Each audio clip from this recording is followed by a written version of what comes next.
Broussard, is this series as good as over with the Clips up 3-1? Well, first of all, Jenna, let me say congratulations to the Clippers because this is just a shocking development. I've been told by two of our esteemed panelists that the Denver Nuggets were clearly, unequivocally, the best team in this series. So for the Clippers to somehow win 3 of 4 games, I mean, that is rare that an inferior team can be the superior team 3 out of 4 times. It's shocking. So props to the Clippers my friend. for their heart. The little engine that could. I mean, it's just incredible. But to answer the question, Jen, it's over. All right, the only question, of course, is does it end in 5 or does it end in 6? I would not be the least bit surprised if Denver wins the next game, pushes it to 6. That's actually what I predicted from the get-go. So that's probably what will happen. We may go 6. But this is over. As far as drama, as far as intrigue, as far as suspense, it's over. Now what we're all watching for is how close or can the Clippers get to their A game for their showdown with the Los Angeles Lakers in the Western Conference Finals. Look, I know Nick has been praying against it. He's been hoping against it. He's been trying to speak it out of existence. Out of existence. I want it to happen. He does not I want didn't to think see it was the going to Clippers happen. in the Western I Conference want it to. Finals. Yes, I do. Yes, I do. Come on. I do want it to happen. I just didn't think it was going to happen. I did. Okay, listen, I picked Denver, but unlike you, Broussard, I pick with my head, not my heart. Now, my head might have taken me wrong, but I told you all before the playoffs I wanted the gauntlet. Portland, Houston, Clippers, Milwaukee. Now, Milwaukee's gone, so maybe it'll be Portland, Houston, Clippers, and then obviously one of the 3 other teams remaining in the East is what it does look like it's going to be. I must admit, it does appear that the Clippers are going to win this series. Now, I picked the Nuggets in 7. I'm not great at math, but I think to win a series in 7, you have to lose 3 times. You would prefer it not be 3 of the first 4, admittedly. And what I think happened last night was the Nuggets let Game 3 beat them twice. The Nuggets know that they squandered an opportunity in Game 3, and it carried over into their play in the first half of Game 4. And then to their credit, despite being down 18, they tie the game early in the 3rd quarter. And then you saw, as Jenna mentioned, the full force of Kawhi, the full force of that Clippers defense play a really exceptional game, almost start to finish defensively. And Kawhi played an A-level game on both ends all game. And people say I'm a Kawhi Leonard hater. Shout out to Kawhi, tying his career high in playoff assists. One day, I do believe Kawhi Leonard's going to get that elusive first career playoff triple-double to match his 1 career regular season triple-double. He will get there. I know some people have doubted him. Some people have said it'll never happen. I do believe one day Kawhi will have a 10-assist playoff game. I truly do, in my heart, believe that'll happen one day. But he was great. And listen, I mean, Brandon, you and I both picked the Nuggets. And right now, at least at the moment, I was one of those guys. we both look at least slightly foolish.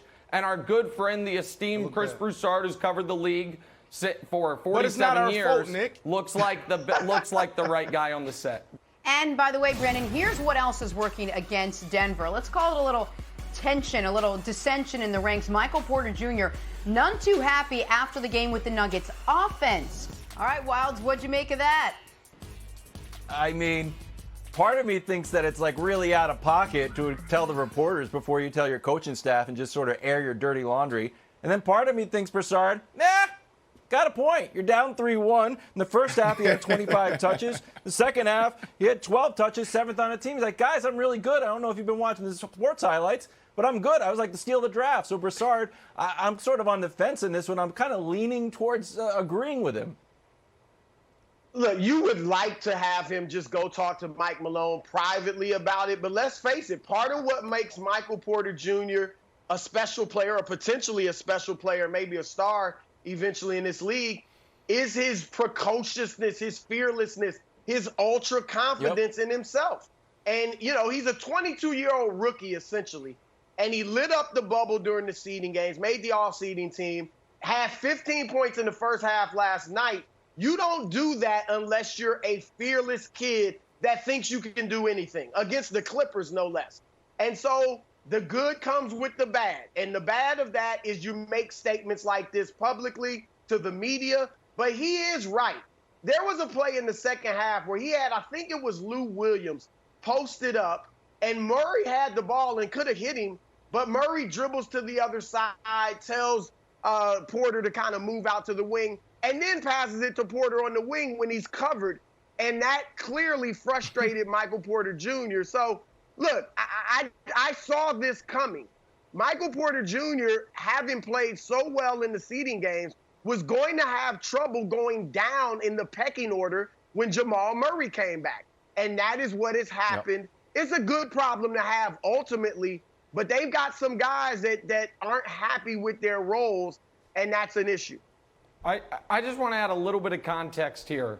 I think some of this is carryover frustration from Game 3 when Murray didn't have it, Jokic was exhausted, and all of a sudden the three biggest shots of the series from the Nuggets' perspective are being taken by Jeremy Grant instead of by Michael Porter Jr. So I think he was frustrated already going into this game. And listen, I like Porter Jr. I followed him throughout high school. He's from my home state of Missouri. He went to MU even though he never played for MU, so I root for the guy. But one of the reasons it's hard to game plan him into being the third option is because you don't know if he's going to be so bad defensively that you have to take him out of the game. So while I get it, you can speak to the media to get to your coach. Maybe as a rookie, when you're essentially a designated hitter, you don't do it after a Game 4 second-round loss against Chris Broussard's beloved Clippers. So he's got to take some of the ownership there as well. If he was not such a porous defender, I think he would have been more heavily incorporated in the game plan at the beginning of the series. But hopefully Broussard's back Monday when the series is tied at 3 and we can preview a great game set. Oh, come on. Thanks for watching. Subscribe here to get the latest from the show. Also, be sure to check out more of the best clips from First Things First, or go watch a few segments from our other shows on FS1.